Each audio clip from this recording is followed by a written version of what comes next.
Le damos la bienvenida a nuestro invitado, Tommy Michael Hawk, y a nombre del Colegio de Monterrey quisiera también darle la bienvenida a todos ustedes y agradecerles que se hayan conectado esta tarde a esta charla.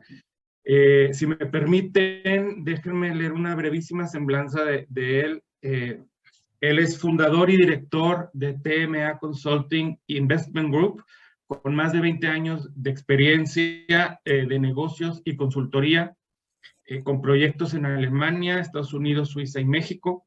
Es columnista de El Financiero, es autor de libros como Profitable Growth Strategy y El Sueño Mexicano, una misión de México para el 2050, que es el que da a título a esta charla.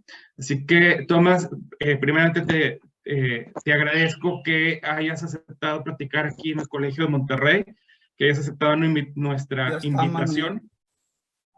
Y bueno, nada más recordarles que al final de la exposición vendrá la sesión de preguntas y respuesta. Hay un botón de levantar la mano para que si tienen alguna pregunta, por favor lo presionen y vamos a ir en orden de cómo vayan apareciendo. Entonces, bueno, si ya sin más preámbulo, pues te cedo este espacio, Tom. Muchísimas gracias. Muchas gracias, Rolando, y muchas gracias, Roberto, por la invitación. La verdad es un gusto estar con ustedes y poder un poquito compartir mis pensamientos, mi reflexión sobre su gran país. Y la verdad, ese libro escribí en gran admiración y en gran agradecimiento a ese país que me ha enseñado mucho, que ha aprendido mucho, que me ha regalado una esposa mexicana y ya dos hijos alemanes mexicanos. Y algo un poquito que me motivó a escribir este libro es que la verdad de mi mamá aprendí que ella me dijo, donde tú vas a vivir un día vas a tratar de aportar algo a la sociedad. Y eso es un poquito mi granito de arena de generar esto, y creo que a veces también ayuda a ver esto desde fuera, ¿verdad? Y desde un extranjero, ¿qué opina? Y ojalá concuerden conmigo en varios de los temas. Les platico un poquito mi historia. Yo llegué en el 2005 a Monterrey, estudiar intercambio de una maestría. Ya son más de 17 años y la verdad la idea al inicio solo era quedarme un semestre estudiando en el TEC, pero me gustó tanto que busqué una maestra que me ayude para que pueda escribir mi tesis aquí en Monterrey para quedarme otro semestre.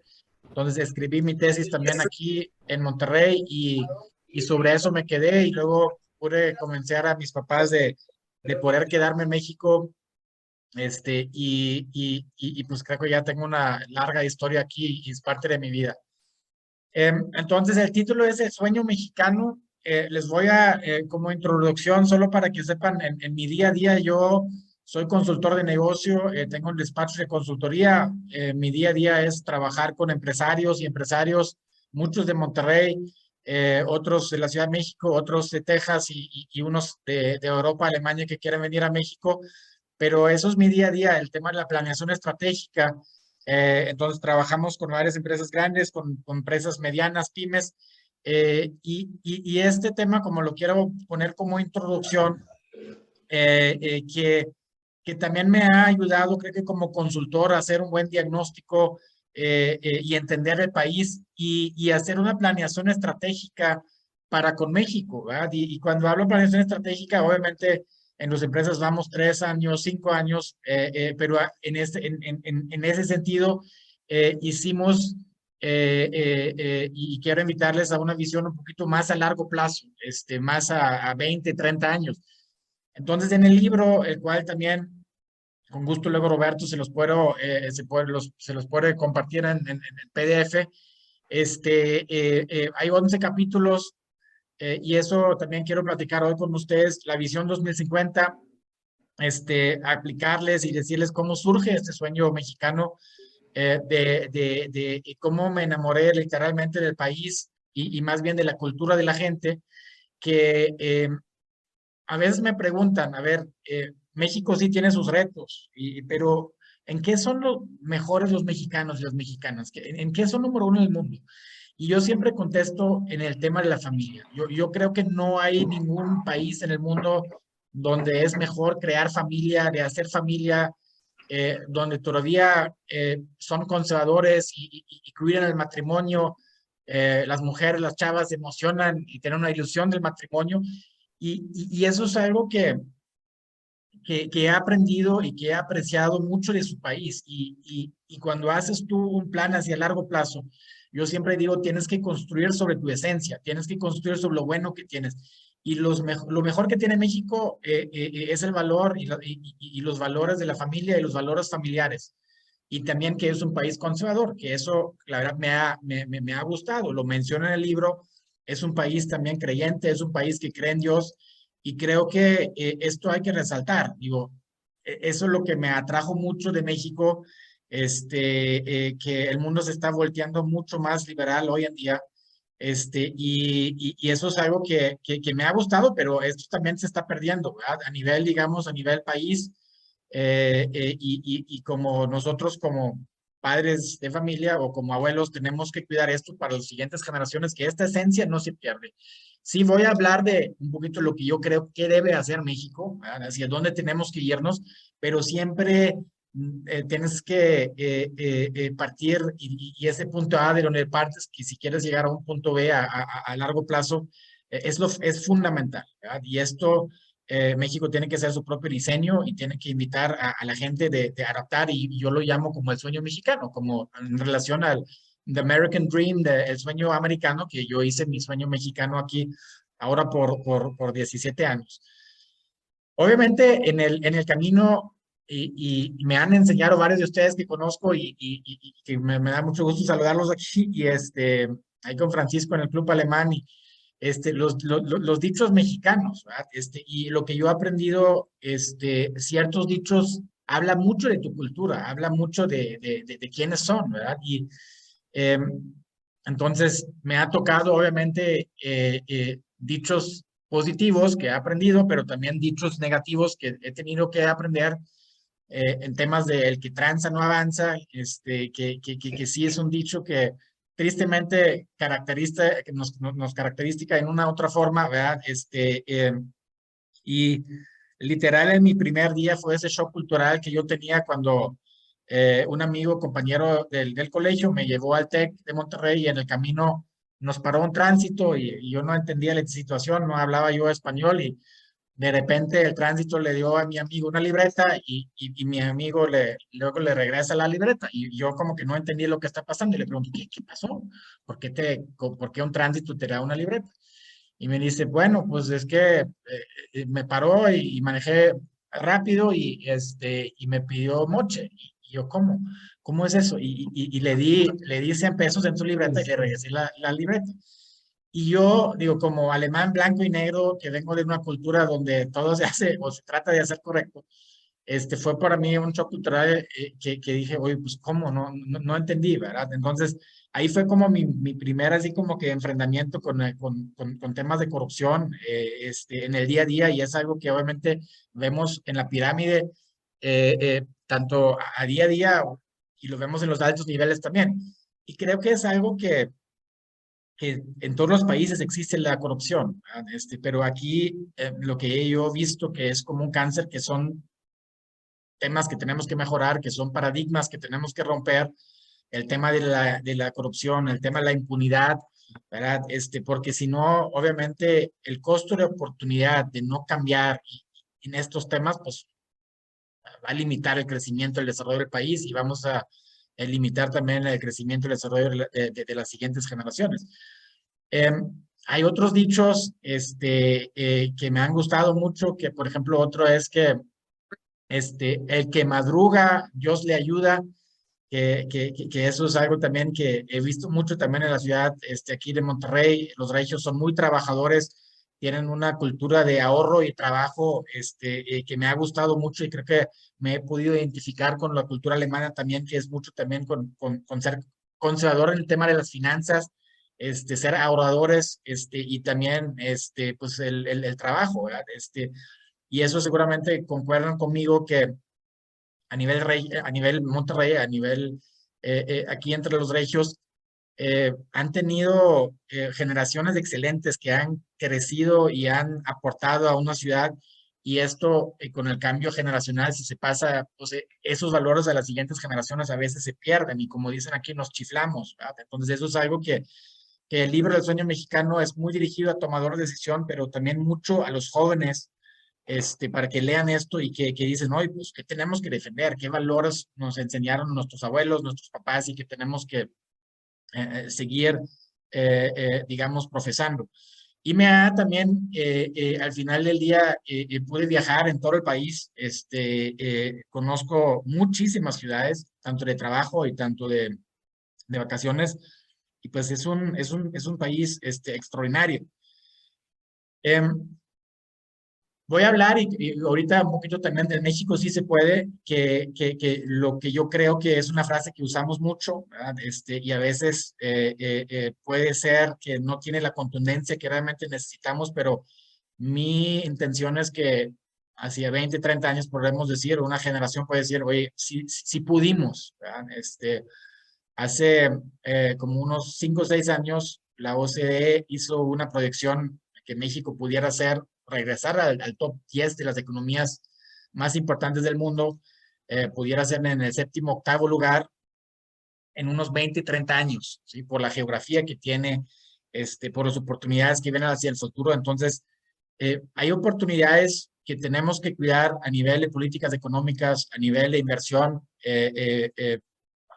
pública y también inversión de la iniciativa privada, que tenemos que otra vez impulsar al país, ¿verdad? Aunque hay retos y temas que muchos de nosotros no entendemos cómo se están manejando las políticas también a nivel federal, limitando este crecimiento, pero sí estoy realmente pidiendo, oye, un México sí se puede a lograrlo. ¿Había un comentario o una duda? Adelante, al final. Y luego también quiero compartirles ese México, si se puede, ese plan que tengo a largo plazo, un poquito comparándolo con el modelo alemán, y también una pregunta que me hicieron en un foro recientemente, ¿qué harías tú como presidente de México? Eso quiero compartir con ustedes hoy. Algo muy padre que me pasó en ese camino, que pude invitar varios conocidos amigos que participaron, opinaron en el libro también sobre ese México 2050. Catón, que para mí es uno de los escritores favoritos en México, y siempre pienso, hoy cuando Catón ya no está, ¿quién va a llenar su lugar, ¿verdad? Con la sabiduría que tiene a temas de ser conservador en el tema espiritual, pero muchos en temas también, opiniones a nivel política. Liliana Melo Lezada, que es una gran promotora de cultura y así es una gran promotora de la cultura mexicana, no solo a nivel de Monterrey, con el Festival de Santa Lucía, sino a nivel internacional. Estela Villarreal, la conocen seguramente muchos de ustedes de Unidos, que he estado ya como unos 8 años en Unidos aportando en el consejo, ahí con ella, una gran causa, Unidos. Felipe González González, el maestro Clipade, Lucero Álvarez, que es la titular del programa de Bloomberg TV de Al la Compañía, del Financiero.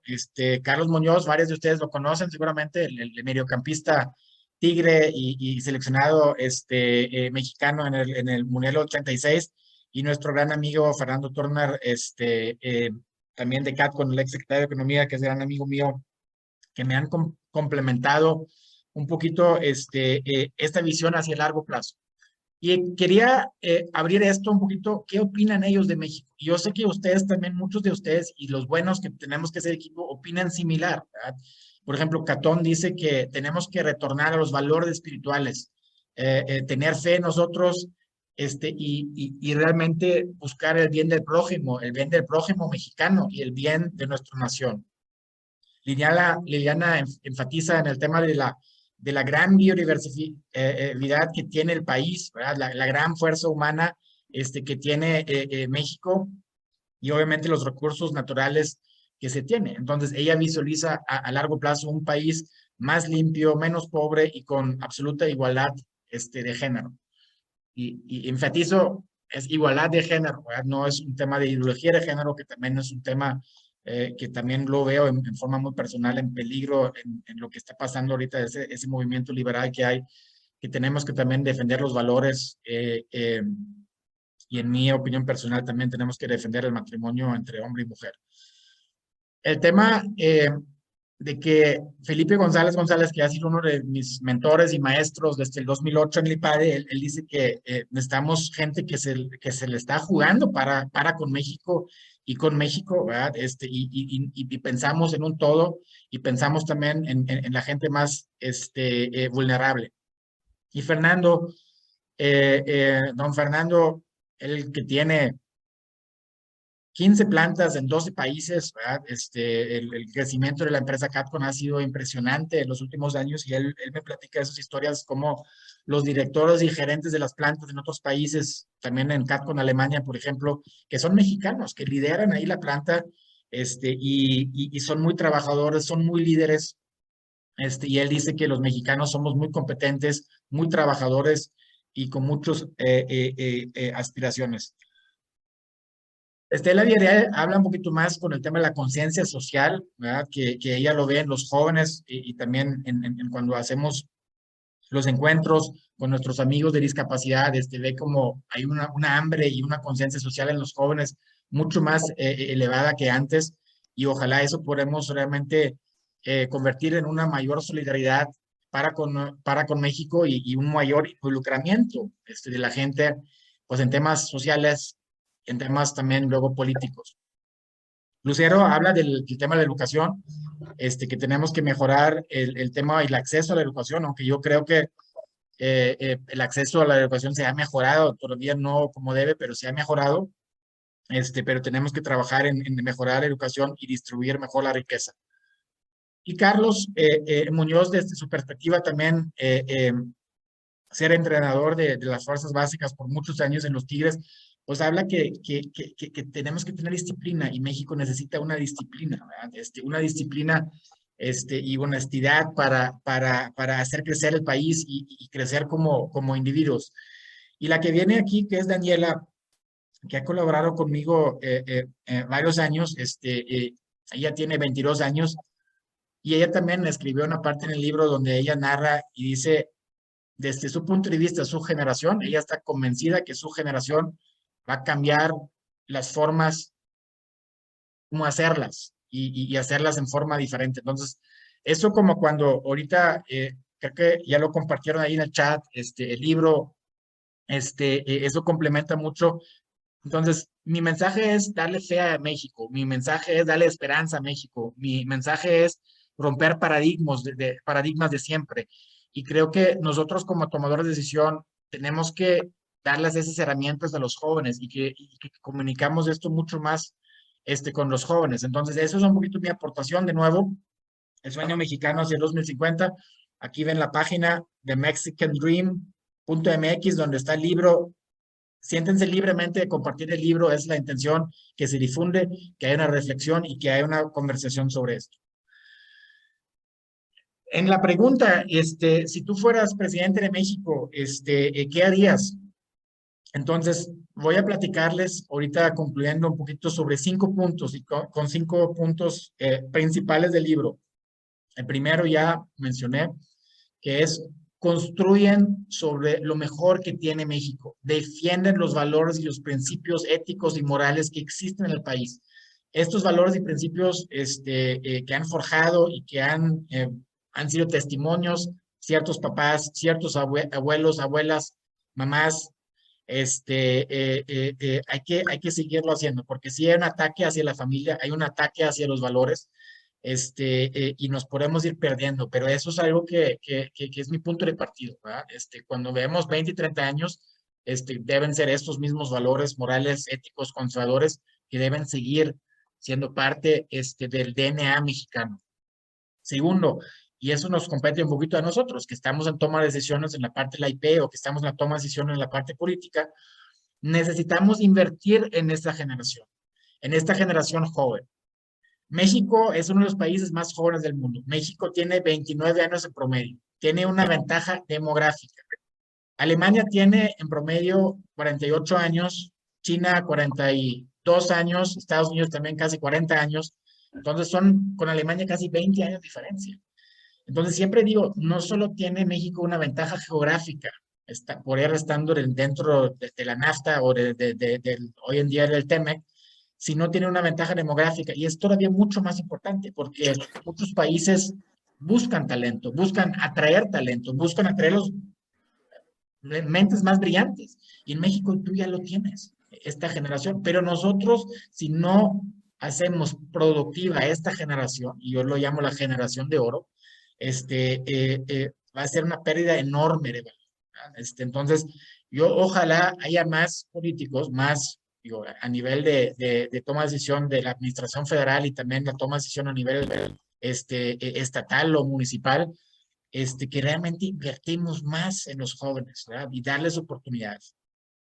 Acá en el libro hicimos nosotros una encuesta con más de 400 estudiantes de escuelas públicas y colegios, o más bien universidades públicas y universidades privadas, donde la gran mayoría contesta, más del 80% dice que no están de acuerdo con la toma de decisión actual, ¿verdad? Del gobierno federal o hasta de los gobiernos pasados, ¿verdad? Entonces, y también lo que ha pasado un poquito en la pandemia, nos hemos olvidado de esa generación, ¿verdad? Pero eso es importantísimo. México no puede crecer y el sueño mexicano no puede existir y no podemos mejorar indicadores importantes de economía o indicadores importantes de productividad laboral o el tema del PIB per cápita si no hay una mayor inversión en proyectos productivos. Entonces, hay que tener inversión, obviamente, de la parte pública. La inversión fija, lo han visto, ha bajado bastante. También la inversión hacia el desarrollo de los pymes ha bajado bastante y también a nivel federal hablando. Y también, pues, la inversión y la confianza en el propio país. Obviamente, la IP y los empresarios y empresarias no podemos invertir y no queremos invertir si no hay certidumbre, si no hay confianza. Entonces, eso tenemos que ir recuperando, pero sí pensando en los jóvenes. Otro pilar muy importante es el tema del TEMEC. Y yo les quiero recordar, ustedes han vivido, muchos de ustedes, esta etapa, ¿verdad? Los 25 años del Telecán, donde había un crecimiento más de 600% en el comercio con Estados Unidos y más de 800% en el comercio con Canadá. Y realmente yo veo un TEMEC muy bien negociado por la parte mexicano, por Ildefonso, ¿verdad? Creo que fue un trabajo muy, muy, muy arduo, muy bueno en el tema de negociaciones. Se agregaron capítulos muy importantes, capítulos nuevos en el tema que habla de digitalización, que habla de la parte de las pymes, que habla también de regulaciones laborales que vienen para bien. Hay que aprovechar esa gran oportunidad. Sabemos lo que está pasando en el mundo, ¿verdad? Estados Unidos ha dependido y depende cada vez más de China y quieren esa dependencia que tienen en el tema del déficit comercial que tiene Estados Unidos con China. Ellos quieren y necesitan un México fuerte. Estados Unidos quiere y necesita un México fuerte, ¿verdad? En diferentes industrias y que seamos pues ese aliado realmente estratégico, donde hoy en día se habla del tema otra vez del nearshoring, se habla del tema del ally shoring, donde sí estamos viendo que obviamente viene mucha inversión americana recientemente también aquí a Nuevo León y a Monterrey. Y creo que un gran, gran acierto lo que está haciendo ahorita Samuel es la parte de la conexión con Texas. Yo he participado, nosotros también tenemos una oficina en Houston, he participado en varios eventos con el alcalde de Houston, con Samuel, el alcalde de Houston también vino aquí a Monterrey hace como unos 3 meses y Samuel, su apuesta a desarrollar el Puente Colombia es un gran acierto, ¿verdad? Mejorar la autopista, o más bien las carreteras hacia el Puente Colombia y hacer ese desarrollo es un gran acierto. La conexión que hace con San Antonio, con Dallas, con Austin, con Houston, creo que es el futuro. En general, México con Estados Unidos, pero pues Nuevo León con Texas, ¿verdad? Creo que los últimos gobernadores no han aprovechado esta gran oportunidad económica, esta vinculación que podemos todavía potencializar, y se ven ya al final del día temas que, por ejemplo, la inversión que hizo Tesla en Austin, ¿verdad? La nueva Gigafactory que tiene Tesla en Austin, hay ya mucha proveedoría y proveedores que se establezcan ahorita pues, en Nuevo León, en Monterrey, para surtir hacia esa planta en Austin. Y en el Puente Colombia pusieron un Tesla Lane, pusieron un carril solo para Tesla y Samuel es como un poquito su venta y dice que pues toda la proveedoría que va de Nuevo León sobre el Puente Colombia hacia Texas y hacia Austin a la planta puede pasar en 5 minutos pues la frontera. Estos son, creo que me da esto esperanza, ¿verdad? Hay inversión regia también, uno de mis grandes amigos, Rogelio de los Santos, de Dallas Capital, que maneja el fondo de inversión y la firma de venture capital más importante aquí en Monterrey, y creo que también uno de los y más importantes en México, han invertido, por ejemplo, en startups, allá en Austin también, en Spark Cognition, que es una empresa de inteligencia artificial, que ya se volvió unicornio. Hay entonces inversión, hay también una gran alianza entre el Methodist Hospital en Houston, el Hospital Metodista, también con el Tech Salud. Entonces, se están dando cosas entre México, Estados Unidos y más bien entre Nuevo León y Texas que me da mucho gusto. También Eugenio Reyes, del World Trade Center de la UNI, que lleva varios años, ya lleva la parte de que él es el líder de un programa que se llama el el Small Business Development Center. Entonces, él también hace mucha relación con Texas y con San Antonio de compartir mejores prácticas y acaban de lanzar en conjunto con el secretario de Economía, Iván Rivas, pues un nuevo programa de capacitar a cientos de pymes para generar nuevos empleos y recuperar y mantener empleos. Pero ese es el futuro. El futuro para México está dentro del TEMEC, ¿verdad? Y esta gran oportunidad que hay. Para darles un poquito más datos de la importancia que tiene esta región, ¿verdad? Esos son datos del 2019, pero en el 2019, todavía el 18% del PIB global se hace en esos tres países y el 16% del comercio mundial se hace o se hacía en esos tres países. Es una región fuertísima, ¿verdad? Entonces, con esa, digamos, buena noticia que decimos, hoy tenemos una generación joven, tenemos una ventaja demográfica y tenemos además una gran ventaja geográfica, pues con Estados Unidos y poder integrarnos pues todavía más en los siguientes años. ¿Cuál es el reto? En ese camino, ¿verdad? Que tenemos que, obviamente, crear proyectos productivos y tenemos que crear empresas que al final del día participan en las cadenas globales de valor, que significa más empresas que exportan. Necesitamos más empresas que estén más enfocados no solo a la parte de la maquila, sino también a la parte del valor agregado y exportan. Les voy a dar dos datos. Uno es que esa pregunta para contestarla, oye, apuesta a los jóvenes, apuesta a Estados Unidos, apuesta al TEMEC y apuesta a los pymes. De esos serían como que mis pilares para las políticas y como sea presidente.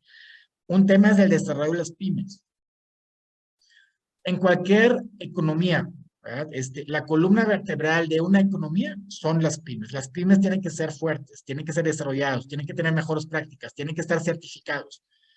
Y la última encuesta que yo encontré que el 95% de las pymes no exportan, no participan en las cadenas globales de valor. Entonces, eso es uno de los grandes problemas que tiene el país, ¿verdad?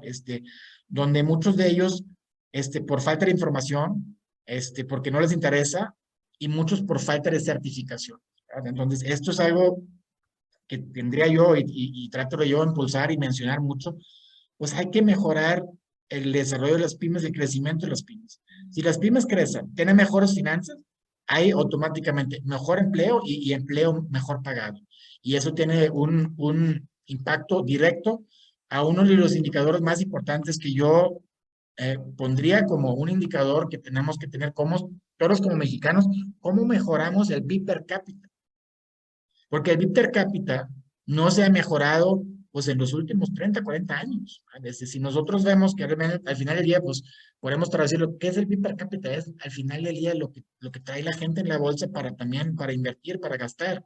Pero hay países que tengan un crecimiento económico mucho más acelerado y mucho mejor distribuido, donde ha crecido el PIB per cápita. Por ejemplo, Corea del Sur, hace como 30, 40 años, ha tenido una peor productividad laboral y un peor PIB per cápita que México, pero los ha superado, ¿no? Entonces, si nos comparamos ahorita con Corea del Sur, donde tenemos más de 2 veces un mejor PIB per cápita, pues podemos ver que hoy pues tenemos que mejorar. ¿Cómo puedes mejorar? Es solo cuando tus empresas crecen, tus empresas participan más en cadenas globales de valor, se enfocan a exportar y que hay más inversión tanto de la IP y tanto del gobierno pues hacia el futuro.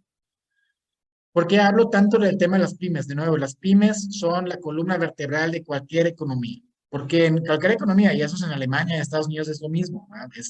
Más del 70% del empleo sale de las pymes. Y obviamente más del 90-99% de las empresas en general son pymes, ¿verdad? Entonces, ¿cómo podemos lograr que en México desarrollamos que las micros se vuelvan pequeñas empresas, que las pequeñas se vuelvan medianas empresas y las medianas se vuelvan grandes empresas? ¿Verdad? Eso es a través de mejores prácticas de negocio y certificaciones. Y eso es algo que yo pondría en la agenda también a nivel de la administración federal o la administración estatal. ¿Cómo podemos en los diferentes industrias? Cada ciudad de México puede tener diferentes nichos y industrias.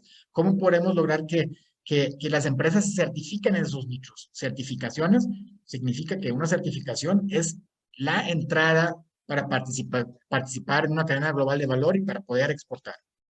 Otro gran problema es la parte del acceso al crédito para las pymes.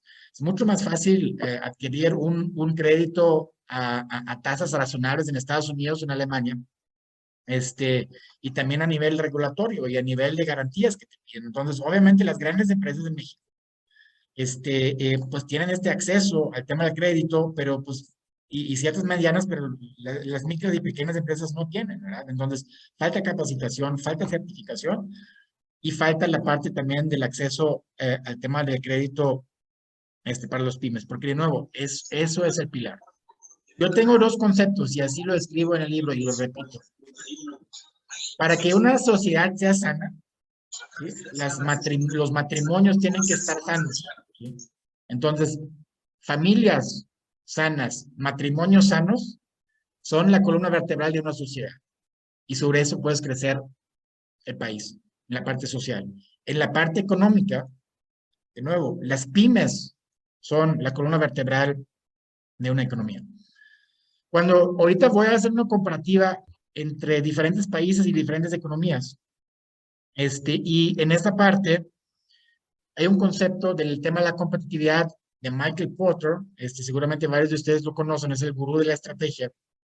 Y Michael Porter dice sobre el tema de la competitividad, una competitividad de un país, una estrategia de un país, una estrategia de las empresas que forman parte de la economía, ¿cuál puede ser tu estrategia? Entonces, él dice a nivel conceptual, ok, tú puedes competir por tener los mejores productos del mercado, de competir por valor agregado, de tener la mejor tecnología e innovación dentro de tu nicho, dentro de tu industria, y tratar de ser pues, la empresa más competitiva o la empresa número uno. ¿Verdad? Entonces, ¿qué te permite esto? Que tú puedes como empresa, la suma de las empresas, que tú puedes al final del día ser el número uno, pero también pues cobrar mejores márgenes y cobrar mejores precios, ¿verdad? Entonces, ese es un poquito el modelo alemán. El modelo alemán, también ligado al modelo también gringo, al tema de innovación, es el tema donde las empresas alemanas, y ahorita lo vamos a ver, voy a hacer un switch hacia el modelo alemán, que podemos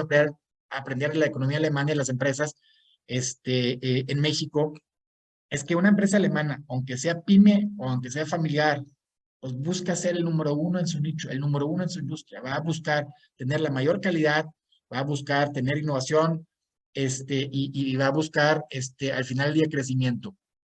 Y eso es el empuje, que tiene Alemania como país, pero tiene un enfoque muy claro, pues, a temas de valor agregado, a temas de calidad, y liderar sus diferentes mercados.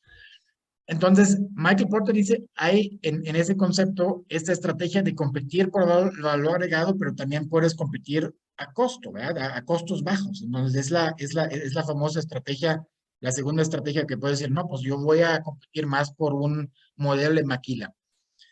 Y ojo, no quiere decir que un enfoque es mejor que el otro, no, solo lo que tienes que buscar, y eso, esto dice Porter, tú tienes que buscar el modelo que escojas como país o el modelo que escojas tú como empresa, tienes que llegar a estas fronteras óptimas de productividad y esas fronteras óptimas de rentabilidad. ¿Ah? Entonces tú puedes tener un negocio o una empresa rentable y en crecimiento, siempre y cuando tengas una alta productividad.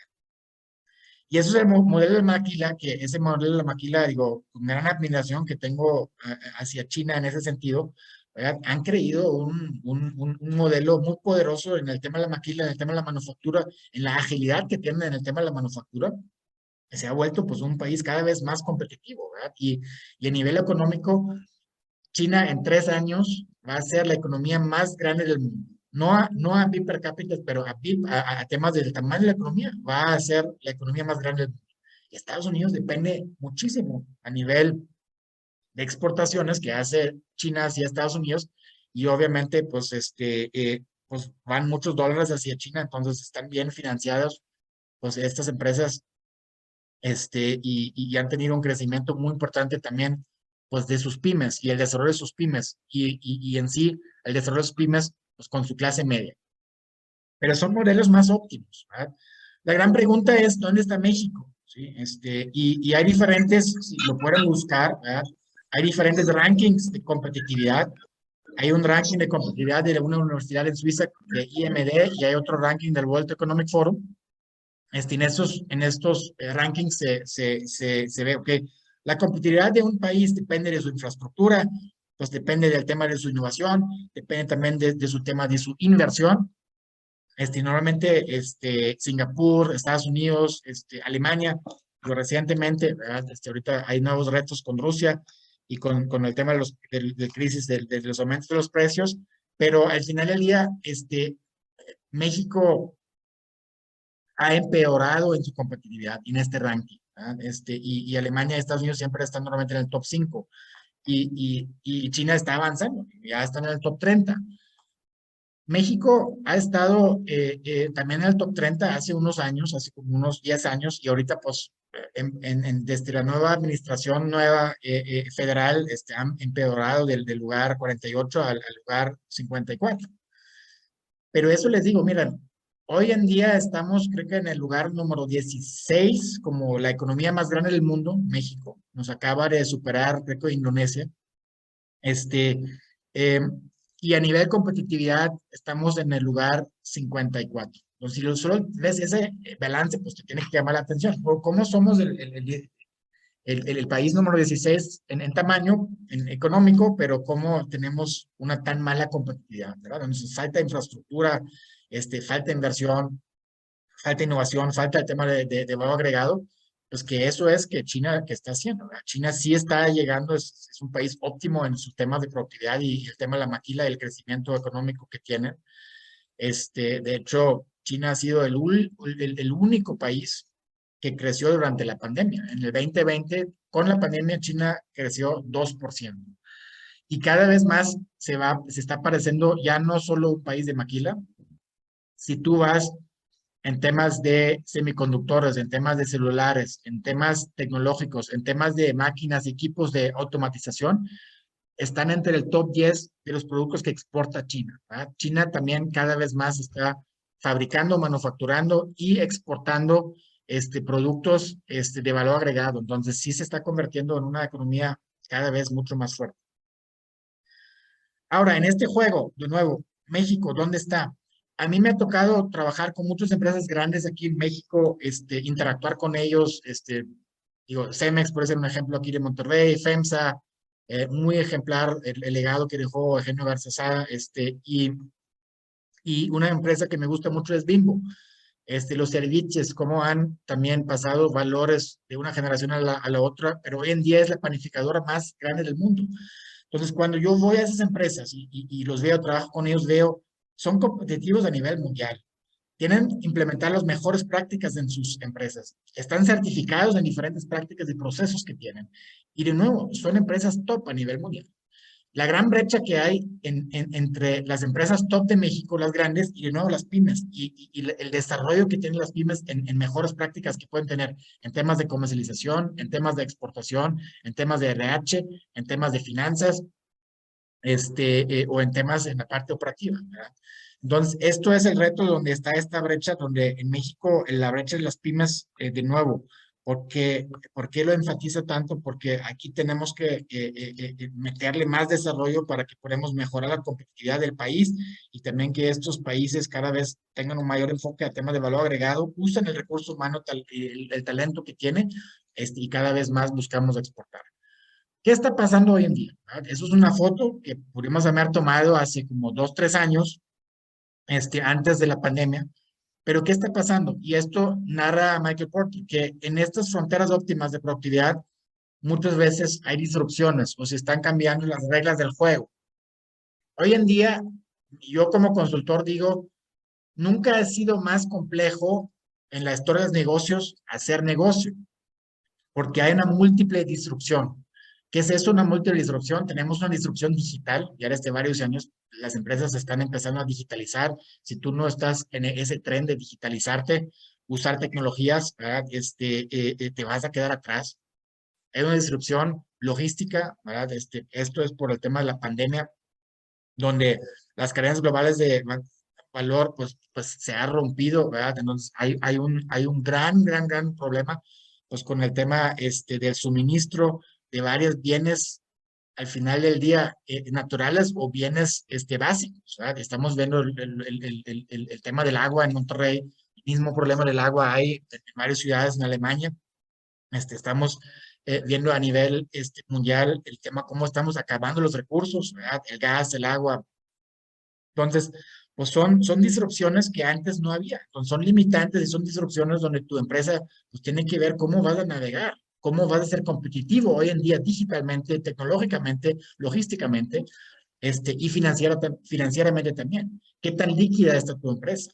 ¿Qué tanto flujo genera? ¿Qué tanto flujo tiene? ¿Qué tanto que tiene buenas prácticas financieras? ¿Qué tanto reserva tiene tu empresa para poder sobrevivir a una crisis?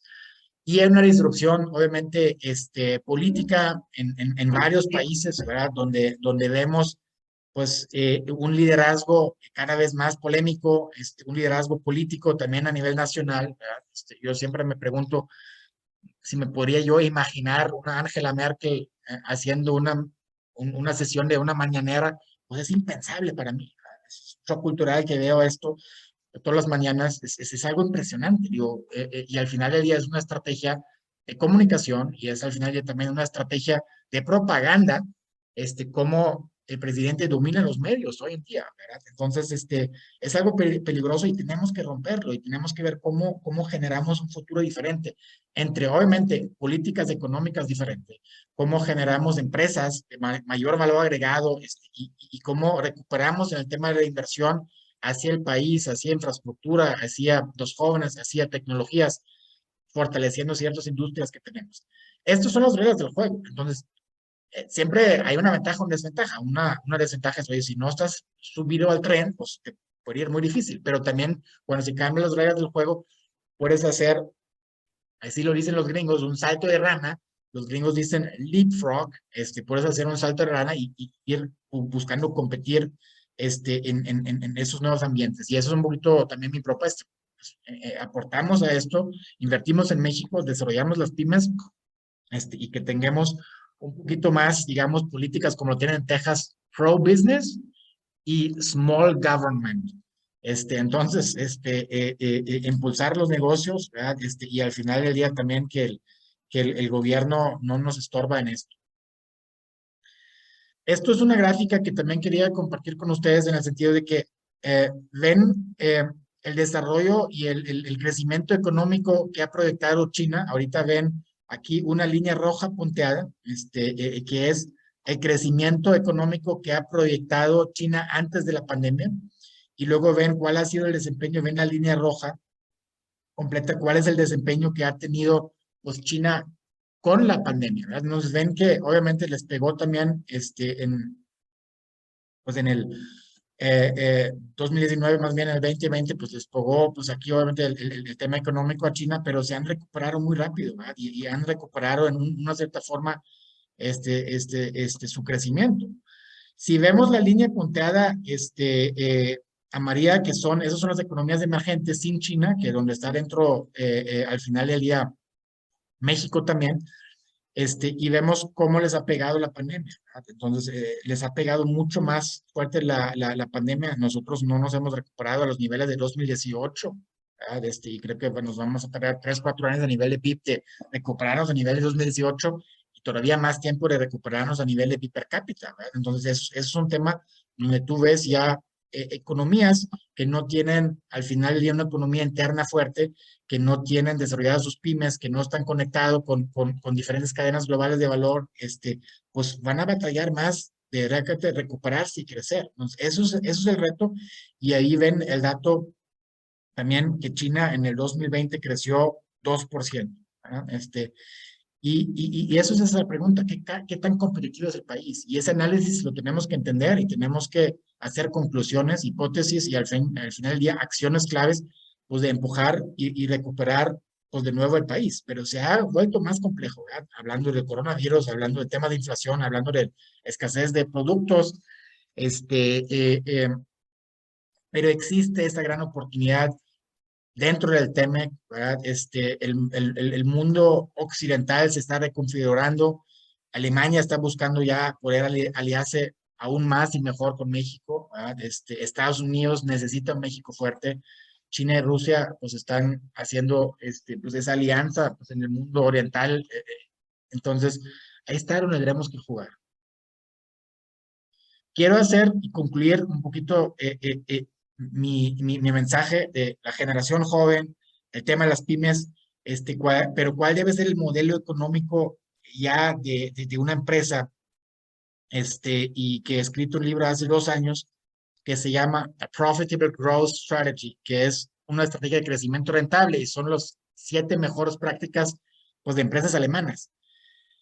Y en Alemania este fenómeno donde tú tienes más de 500 empresas que lideran su nicho de mercado. Entonces, hay 1.500 empresas alemanas que son número 1 en ventas en un sector o un subsector en una industria.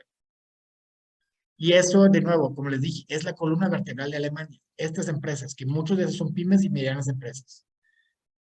En industrias como ingeniería, productos industriales, productos consumo, obviamente la parte automotriz, la parte farmacéutica, donde también vemos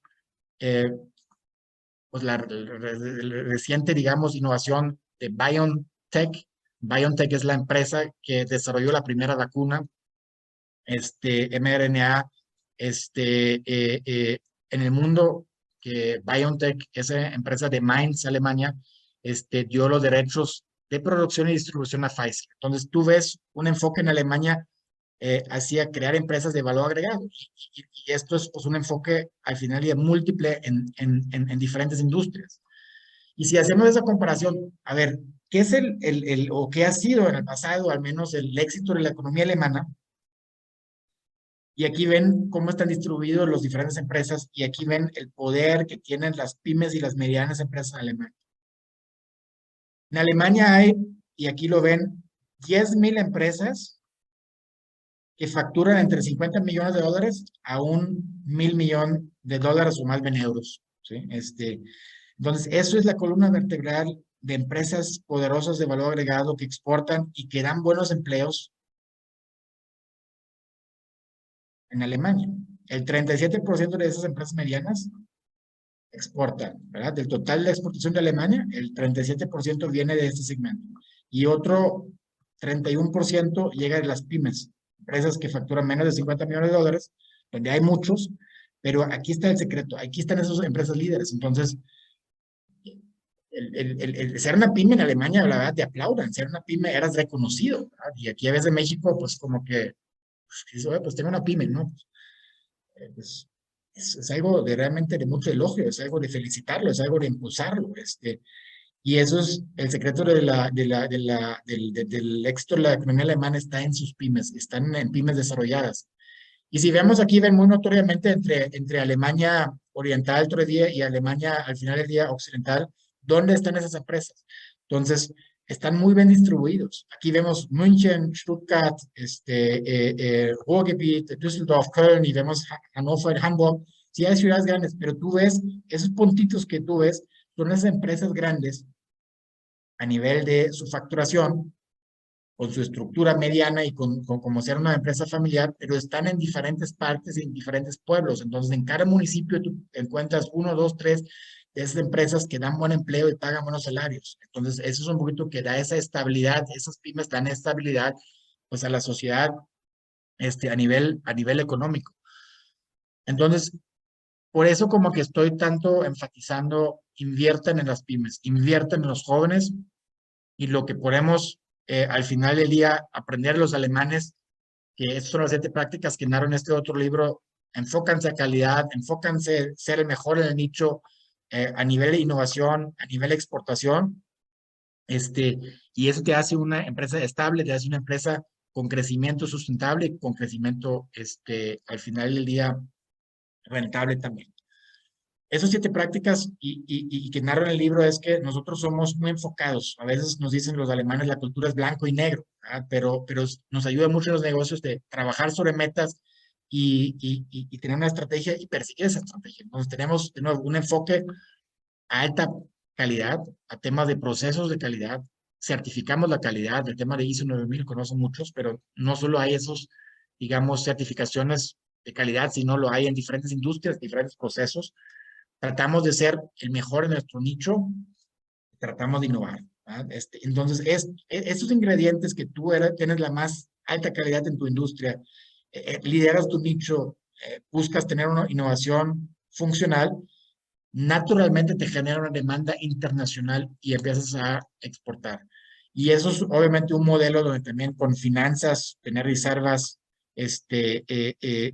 muy bien planeadas, tener un plan de negocio, una planeación estratégica, y de nuevo, en pymes, te lleva a ser una empresa que yo llamo empresas de crecimiento rentable, que tengan año por año al mismo tiempo, pues tienen la parte de crecimiento en ventas y crecimientos en utilidades. Eso es el día a día que yo veo con las empresas, pero que necesitas tener certificaciones, necesitas tener mejores prácticas, necesitas competir y lo valioso que produces, y es el éxito también de muchas empresas aquí de Monterrey, que hay muchos ejemplos como Frisa, por ejemplo, que es también opera bajo ese modelo, ¿verdad?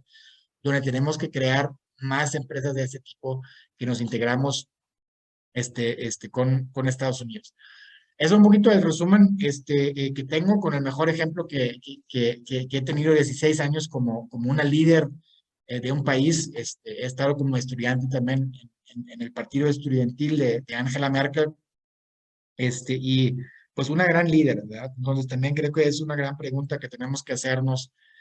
¿Tenemos los líderes adecuados en los puestos adecuados? Y yo hago esa declaración, hago varias veces en el libro, y créeme, va a pasar. México va a tener un presidente o una presidenta que va a superar a todos los antecesores. Entonces, eso es algo que creo que sí va a pasar. Lo vimos en su tiempo, ¿verdad? Tristemente, esa noticia nos llegó del fallecimiento de Gorbachev, pero fue un líder que llegó un momento que cambió el mundo, ¿verdad? Y cambió el mundo occidental para bien. Y yo sí tengo esta fe, porque lo he visto en mi propio país, en Alemania, que en México va a pasar algo similar. Ya tenemos buenos ejemplos, podemos estar de acuerdo, ¿no?, con ciertos políticos, pero creo que Samuel, Colosio son pues, de este estilo, ¿verdad?, que creo que tienen bastantes aciertos en ciertos temas que hacen.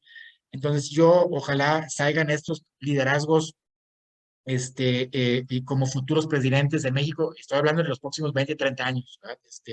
Donde podemos enfocarnos a esos temas que mencioné: competitividad, el tema de las pymes, el tema de las inversiones, el tema de invertir en los jóvenes, y en el tema del el valor agregado.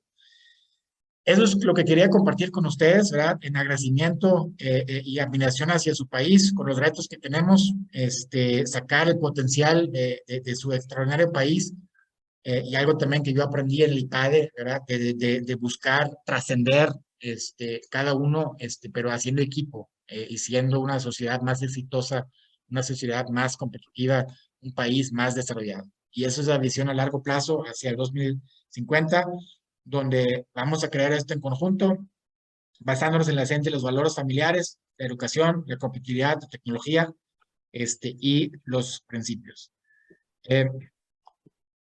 Muchas gracias a todos, y de nuevo, Roberto, Rolando, que me dieron este espacio. Y esos son 3 preguntas que hago al final, un poquito, que con gusto me quedo y todas las dudas que tengan, pero esas son muchas reflexiones que me gustaría que se lleven también ustedes sobre esta plática.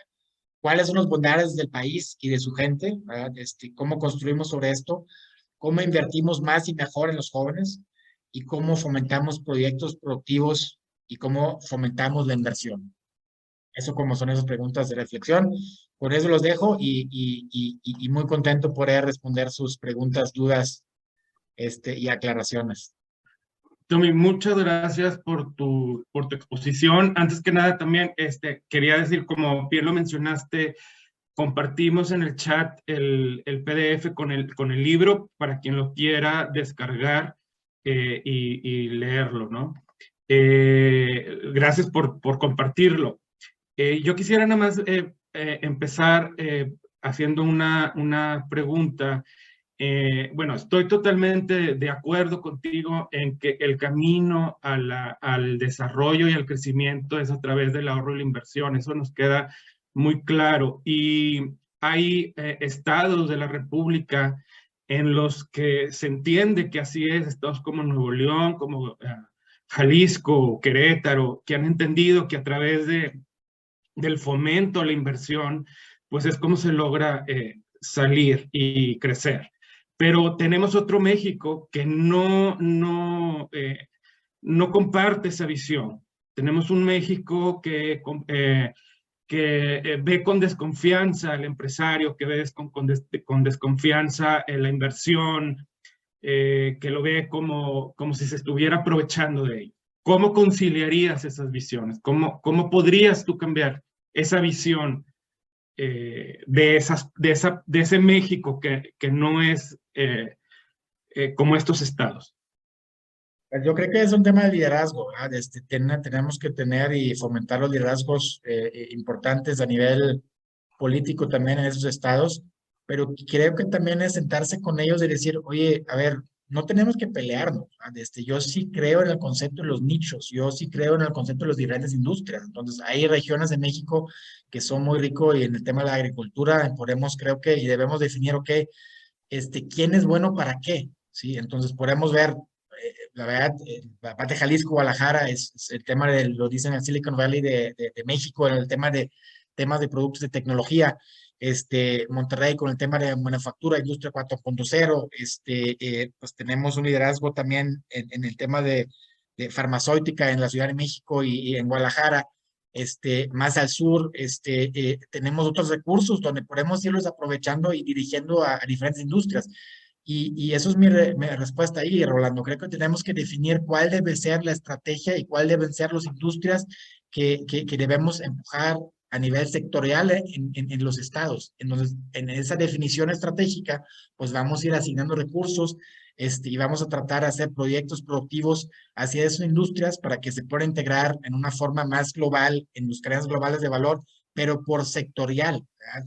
Y eso es un poquito mi opinión o mi reflexión en ese sentido, pero creo que tienes que enseñarles a esos estados cómo sí pueden crecer y cómo sí pueden desarrollarse y cómo pueden pues desarrollar su estado y la gente, y también que la gente le vaya mejor en esos estados. Ok, gracias. Adelante, Roberto. Déjame quitar el freno. Ahí está quitado. ¿Sí me escuchas, verdad? Sí. Tom, primero que nada, agradecerte por haber aceptado la invitación. Segundo, también felicitarte porque hiciste una presentación muy clara, muy ilustrativa, pero sobre todo me agrada mucho la visión positiva que tú tienes.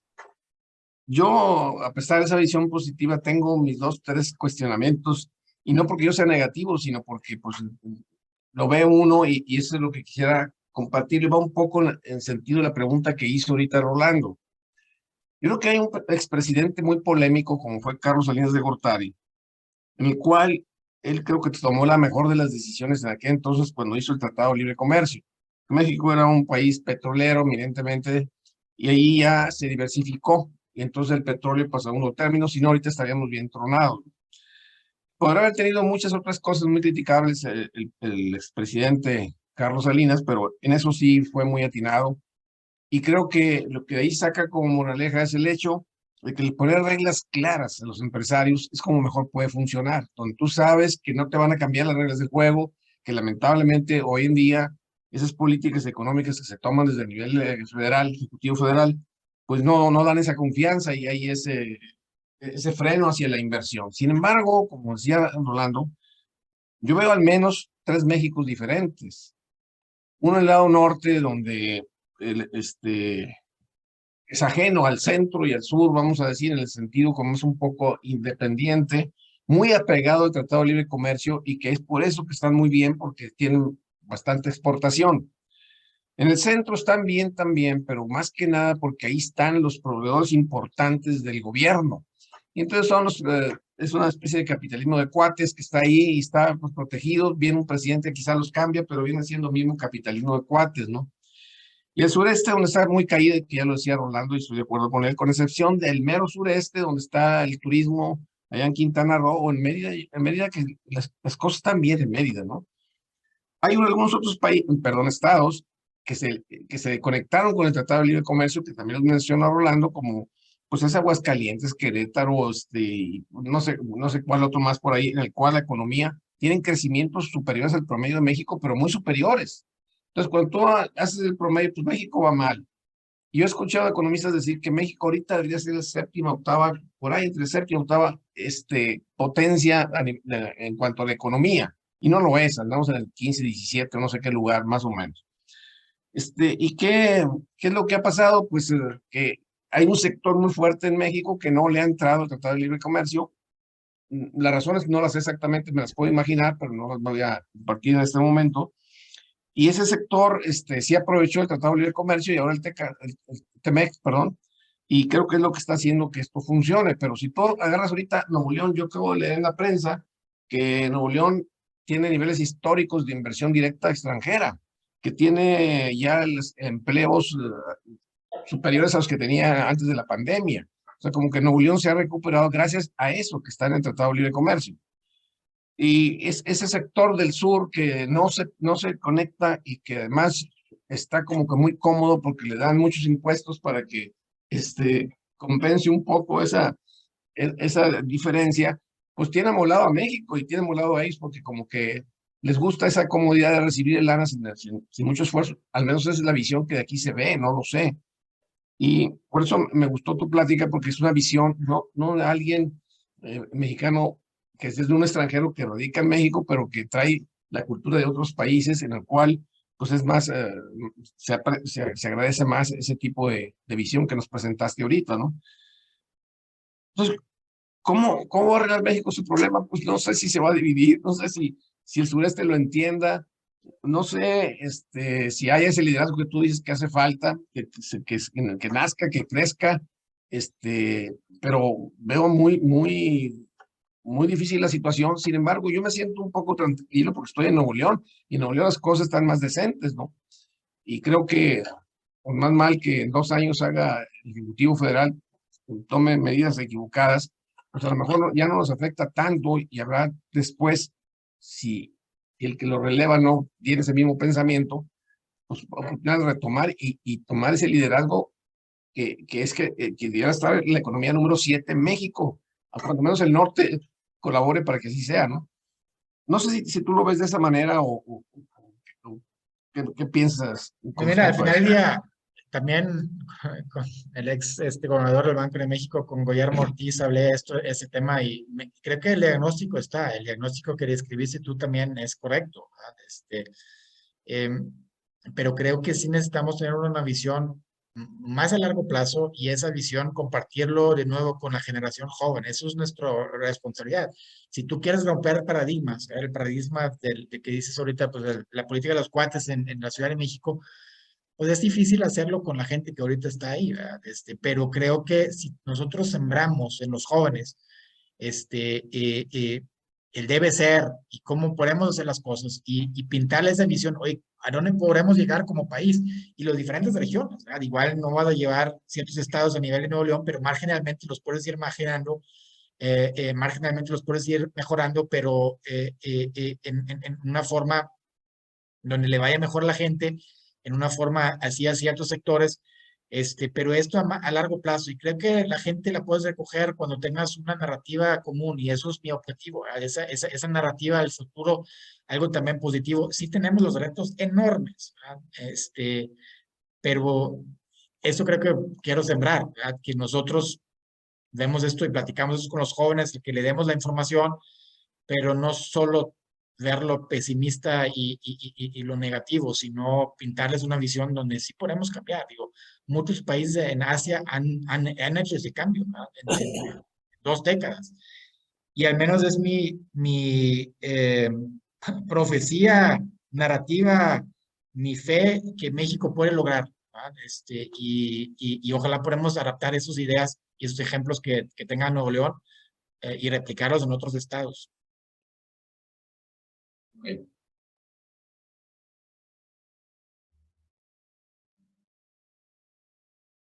Fernando, Adelante.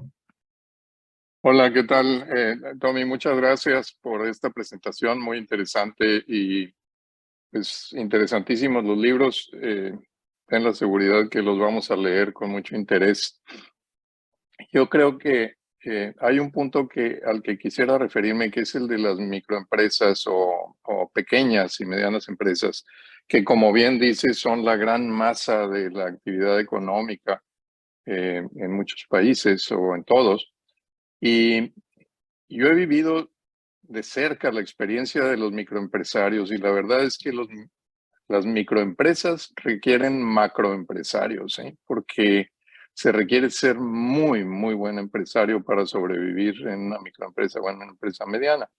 Y el asunto es las empresas pequeñas están tan ocupadas en sobrevivir que les resulta difícil orientarse hacia esas prácticas, certificaciones, capacitaciones, investigación y demás que las podrían llevar muy adelante, porque pues el que va nadando porque se está ahogando no tiene tiempo de sacar la brújula y el mapa para trazar la ruta por donde va a llegar a tierra firme, ¿no? Simplemente tiene que seguir nadando.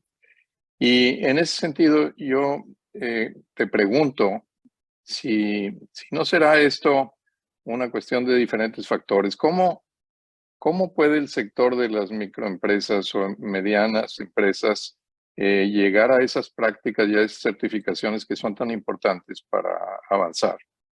Y yo creo que, por un lado, tiene que haber esfuerzos del gobierno. El gobierno es un factor importante para empujarlas, para facilitarles que puedan avanzar en esas direcciones. Por otro lado, quizá el trabajo colectivo a través de asociaciones o de articulación de muchas pequeñas empresas que puedan entre todas hacer lo que individualmente no pueden por sí mismas, ¿verdad? Y bueno, finalmente también tenemos los casos en que los pequeños emprendimientos de repente hay un bingo y alguien le atina a un giro o a un punto y por eso en el clima de emprendimiento pues es sabido que de muchas iniciativas, de muchos startups, sale un unicornio de repente de 1000, ¿no? Pero tiene que haber 1000 para que salga un unicornio, ¿no? Eh, entonces, bueno, viendo esto, yo digo ahí el factor gobierno. A ver, ¿cuál es el problema que tenemos con el factor gobierno? Es que tenemos una población poco educada y poco ciudadanizada para participar en la democracia, que produce gobiernos deficientes.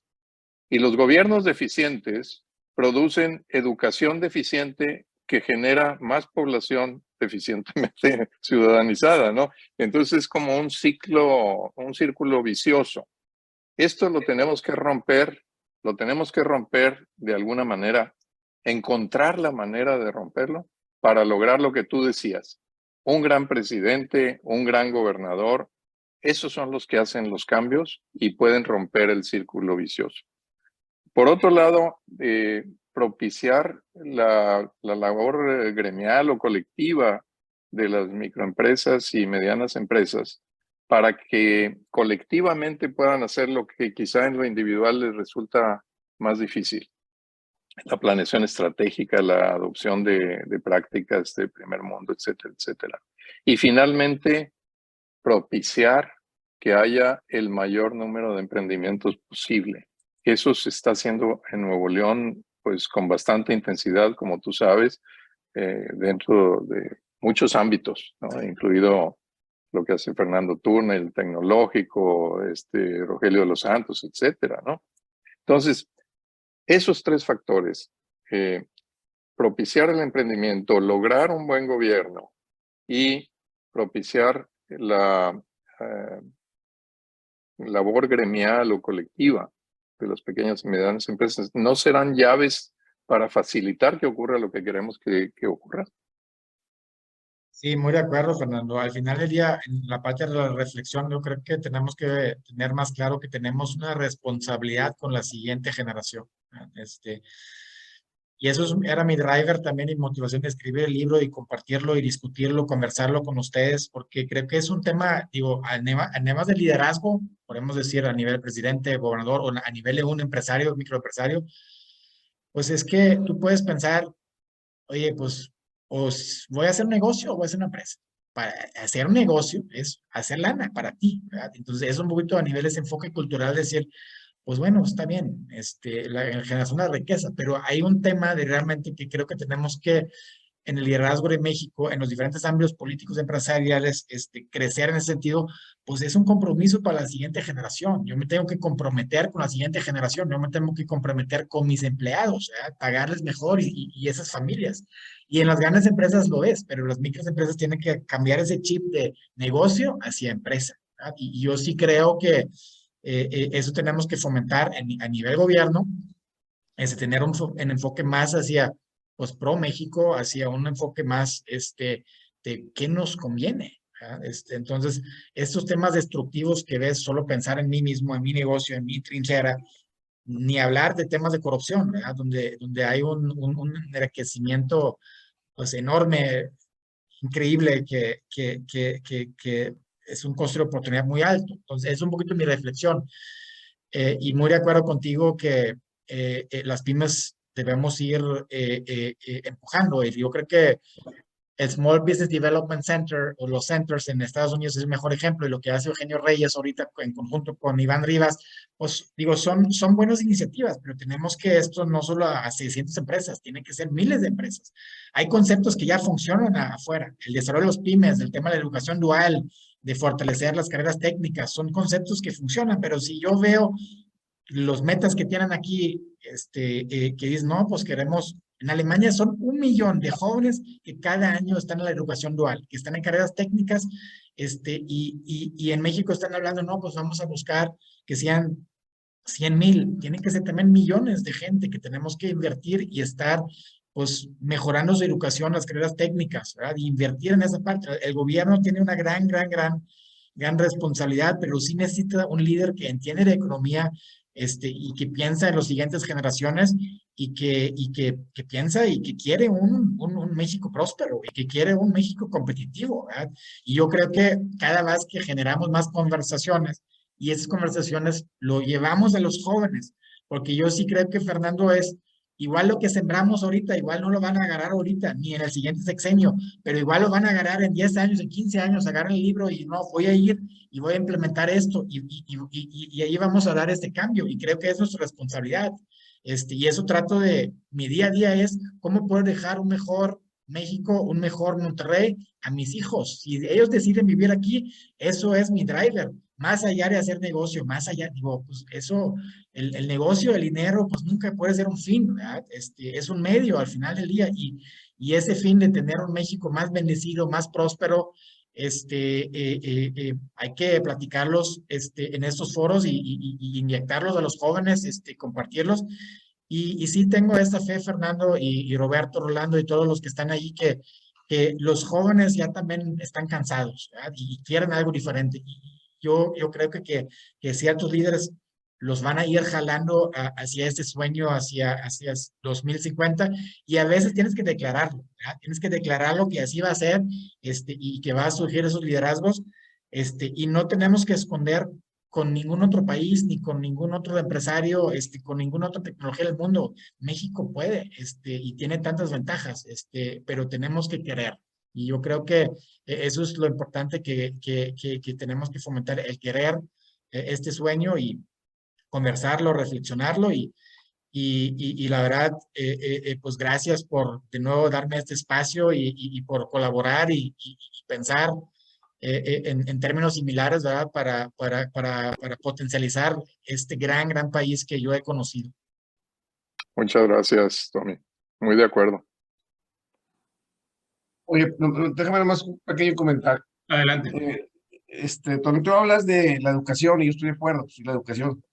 Pero yo me refiero a la educación que tuve yo cuando pasé por la primaria y después la secundaria, donde desde ahí en la escuela y en escuelas particulares nos enseñaban a competir, es decir, pasaban las calificaciones al frente, los que sacaban el 90 hacia arriba, los 80 hacia arriba, 70 hacia arriba y los reprobados, y ya te ponen a competir, y si ya lo traes marcado, vienes acá a los negocios y sigues compitiendo. Y lamentablemente no hay la escala de valores que debiera ser, y entonces el fin justifica los medios y se hace cochinada y media. El gobierno que nos gobernó en el pasado quería permanecer en el poder, y lo que hacía era a billetazos arreglar las cosas, y que pues también la promovía, o más bien que la educación no fuera muy alta para que no tener los reclamos y que como quiera los maiciabas y ya arreglabas la situación. Entonces, ¿cómo tendría que resolverse primero el problema educativo, el plan educativo, el plan de escuelas, para que luego saliera la gente que corrija México? Y eso es de muy largo plazo. Digo, sí, digo, si ves tú los niveles de la evaluación que se hace a nivel mundial de PISA, ¿verdad? Estamos muy mal en ese tema de todavía educativo, ¿verdad? Pero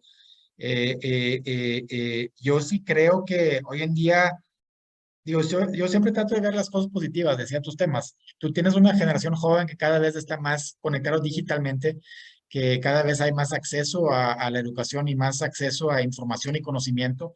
Entonces, es una gran ventaja, ¿verdad? Tienes jóvenes que están en el celular y dominan la parte digital, pero eso tienes que ir aprovechando, ¿verdad? Si no aprovechas esto, y conviertes eso en algo productivo, pues los vas a ir perdiendo en TikToks, en Instagrams, en Facebooks, en vez de esas habilidades que ellos tienen y que están conociendo, pues irlos al final del día también capitalizando. El tema de competitividad, eso es algo que a veces aquí tiene una connotación negativa en México, lo he notado, ¿verdad? Que también lo escribe en el libro, ¿verdad? A un mexicano no le gusta que otro mexicano se supera, entonces, sí es un tema que son romper esos paradigmas y decir, oye, pues no, qué padre, que le va bien, pues voy a tratar de también que me vaya bien, ¿verdad? Y vamos a competir, pero ya en forma unida, ¿verdad? Y el soccer, el fútbol es el mejor ejemplo, ¿verdad? Necesitamos ahí romper esos paradigmas para ganar un mundial, ¿verdad? Porque tenemos la materia prima. Hay otras manos levantadas. Don Julián, si quiere conectar su micrófono para hacer la pregunta. Listo. Claro que sí.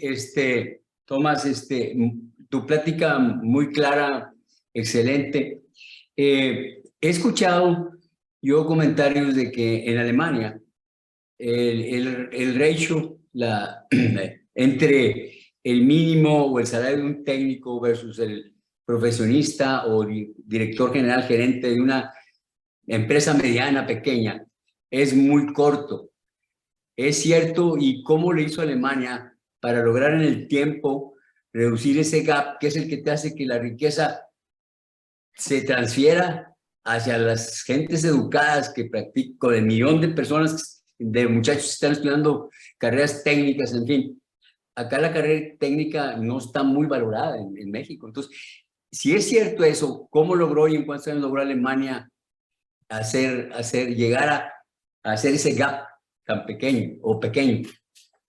Pues al final del día es la inversión en investigación y desarrollo. Alemania invierte 3% de su PIB, de su economía en investigación y desarrollo.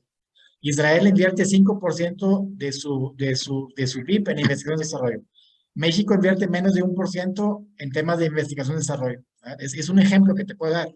Y en México menos de 1% no se va a proyectos productivos, se va a una estructura que se paga y no sacan proyectos productivos. Es una cadena. Si tú no tienes inversión, si tú no tienes proyectos productivos, pues ¿cómo quieres el talento que tú tienes de buenos ingenieros? ¿Dónde lo vas a aplicar? Los chavos son buenos ingenieros. México gradúa más ingenieros que Francia, Alemania, y tienen buenos ingenieros. Los mexicanos son buenos ingenieros, pero luego se gradúan y ¿dónde trabajan? ¿Verdad? Ni trabajan a veces en temas de ingeniería o trabajan en cosas que no tienen que ver con temas de valor agregado y con cosas muy básicas y la paga está muy mala. Entonces, eso es como que ese cambio hacia, ok, ¿cómo mejoramos la economía? ¿Cómo entramos en ciertos nichos, industrias, donde sí tiene que por una parte invertir el gobierno y por otro lado la iniciativa privada en estos nichos industrias donde generamos esos proyectos productivos donde insertamos los talentos? ¿Tú crees que por qué viene la inversión extranjera a Monterrey? Porque hay mano de obra calificada, una de las más calificadas en el mundo, y vienen aquí para aprovecharla. Es una maravilla aquí, consigues ingenieros y consigues empleados de maravilla, ¿verdad? Y con capacidades extraordinarias. Entonces vienen empresas extranjeras a aprovecharse y capitalizar el talento humano aquí, y aquí el gobierno y aquí los empresarios no lo aprovechan. Digo, no tenemos todo el tiempo, pero les puedo platicar historias donde yo he buscado inversión para una empresa que hacía la vacuna contra el COVID. Yo en mayo 2020, yo estaba conectado con unos investigadores de Baja California y de Monterrey, que ellos estudiaron en Inglaterra y trabajaron en el extranjero, y que ellos en su tiempo desarrollaron la vacuna contra la influenza y tenían en mayo 2020 tenían lista una vacuna mexicana al mismo nivel que AstraZeneca, y necesitaban para las pruebas humanas, necesitaban $100 millones, y voltearon al gobierno y Marcelo Ebrard les dio $3 millones. No aportaron al proyecto, voltearon a la iniciativa privada. La iniciativa privada, los empresarios están más acostumbrados a invertir ahorita en bienes raíces, en vez de otra vez lo que hicieron generaciones anteriores, de crear las siguientes industrias, ¿verdad? Entonces, yo no puedo creer que hubiéramos podido tener una propia vacuna mexicana en mayo, junio 2020, y no había inversión suficiente para ese desarrollo, ese talento que hay, invertirlo. De esto hay N ejemplos en México, ¿verdad? Entonces yo creo que ahí, Julián, ¿cómo logras que se paga mejor?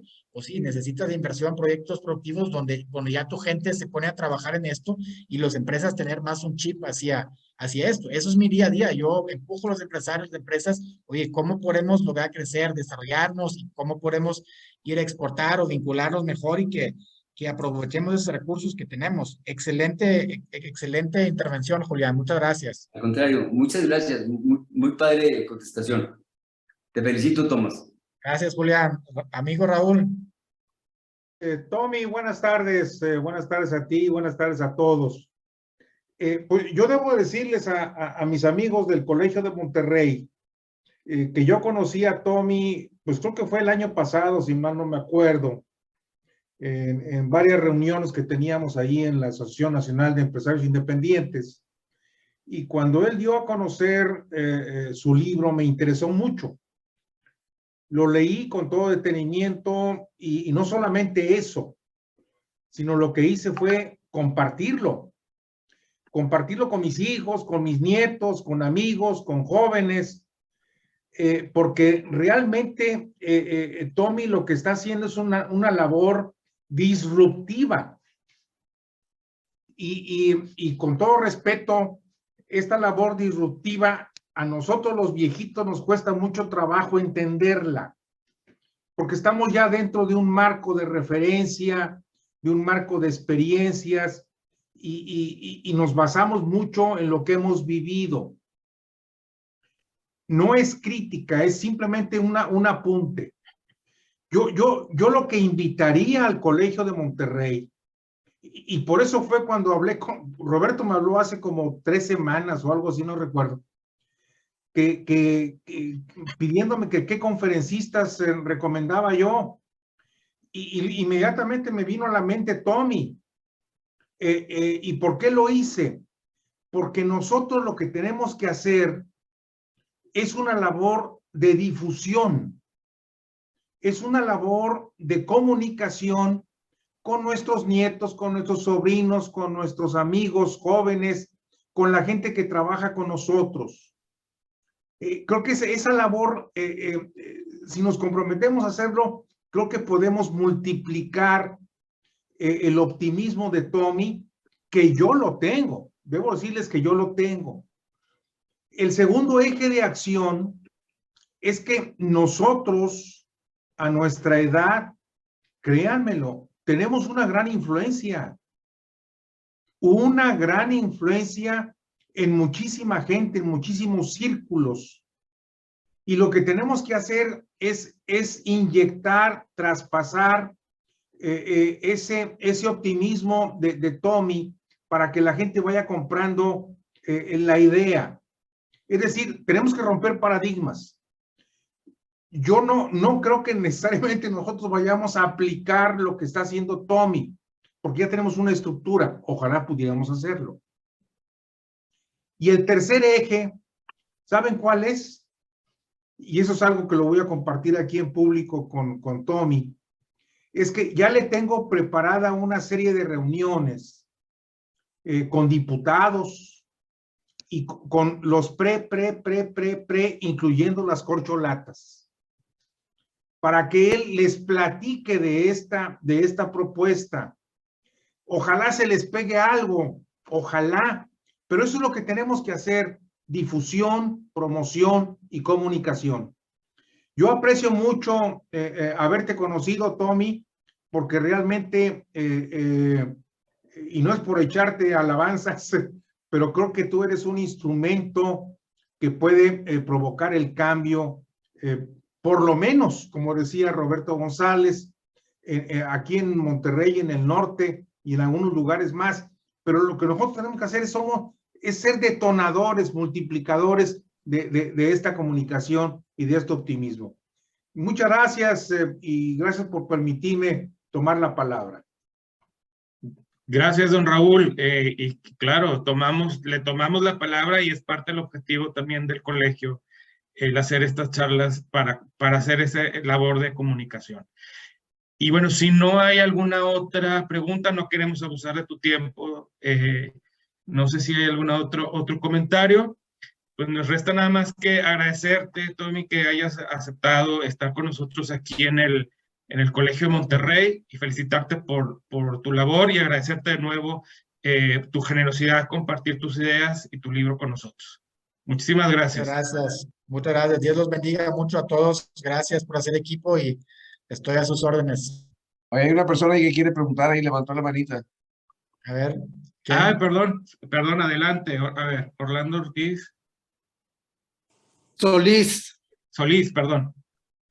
No, mira, me pareció muy interesante. De veras que andamos de alguna forma, seguimos aprendiendo siempre.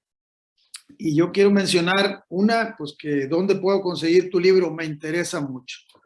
Por otro lado, nosotros ya tenemos una buena cantidad de años de andar en las empresas familiares, justamente en las pymes y las micros. E inclusive hemos tenido la oportunidad de escribir algunos libros. Este es uno de ellos: cómo acelerar el crecimiento de las empresas familiares. Y lo hemos aplicado, y aquí es donde está la cultura y el Colegio de Monterrey lo promueve, de la cultura de Nuevo León. Lo hemos aplicado en la Ciudad de México, lo hemos aplicado en Guadalajara, en Chihuahua, e inclusive en las maquiladoras mexicanas de la frontera de aquí de Tamaulipas. Y ha funcionado. De lo que tú estás mencionando, y que de algo lo comentó Fernando, y usted y algunos más, Nada más agregar, hay una problemática muy fuerte de empresas familiares, más en las pequeñas y medianas empresas. Los crecimientos son en etapas. El fundador llega un momento en que se topa y entonces el pasar a la siguiente generación, ya sabemos que quiebra más del 50% de las empresas. Hay que hacerlas institucionales. Ese es un punto. El otro punto que también es muy importante no perderlo de vista y se aplica en todos lados, y de alguna forma indirectamente lo mencionaste, desarrollar a nuestra gente en las empresas pequeñas y medianas. Si no funciona, traer gente más grande que jale la organización hacia arriba, siendo institucionales. Y el otro aspecto son, ahorita lo tengo en la casa editora de la Universidad Autónoma de Nuevo León, un libro que se llama Alianzas Estratégicas. De hecho, Fernando mencionó lo de la colectividad y va de la mano con hacer alianzas, y ahí los organismos intermedios funcionan muy bien también. Y no quiero dejar de pasar el caso de que todos los que estamos aquí, que alguien mencionaba que somos adultos jóvenes, podemos funcionar como consejeros. Yo estoy en 9 consejos de administración y podemos transmitir lo que sabemos. Y lo pongo a consideración porque me interesa de alguna forma seguir aprendiendo y tu libro está muy interesante. Gracias. Gracias, Mira, Orlando. el libro ahí lo pueden descargar en línea. La verdad, gracias a Dios, se me acabaron ahorita todas las copias, pero vamos a buscar que imprimimos una segunda vuelta, pero está disponible aquí en la página de mexicandream.mx y también ahí el PDF Rolando lo comparte. Muy bien, muchas gracias. Aquí está en el chat. Bueno, pues de nueva cuenta, entonces muchísimas gracias por haber estado con nosotros y haber compartido tu conocimiento con nosotros. Gracias a todos. Los esperamos en 15 días en otra charla más aquí en el colegio. Muy amables, gracias. Gracias a ustedes.